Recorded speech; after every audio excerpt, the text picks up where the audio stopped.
जो बाबुल सुप्रियो पवन सिंह का 4 गाना बंगाल वाले पोस्टर को अपने सोशल मीडिया एक्स पर शेयर किए थे, उसके बाद पवन सिंह आहत होकर वह टिकट को वापस कर दिए और पवन सिंह को बिहार से भी टिकट नहीं दिया गया, बल्कि प्रचार स्टार से बाहर भी कर दिया गया। यानी कुल मिलाकर पवन सिंह न घर के रहे न घाट के रहे, कहीं के पवन सिंह न रहे।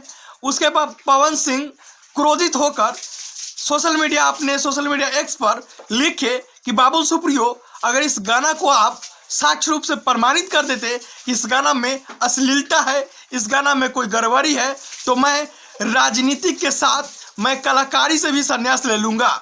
सीधा पवन सिंह खुलेआम चैलेंज करते हुए बाबुल सुप्रियो को यह चुनौती दिए हैं। उसके बाद पवन सिंह एक वीडियो, यानी कि जो बाबुल सुप्रियो के चुनाव में पवन सिंह प्रचार के रूप में बंगाल गए थे, उसका भी एक वीडियो शेयर करते हुए अपने इंस्टाग्राम सोशल मीडिया पे करते हुए जारी किए हैं। यानी पवन सिंह कुल मिलाकर बाबुल सुप्रियो से काफ़ी आहत हुए हैं और काफ़ी क्रोधित हुए।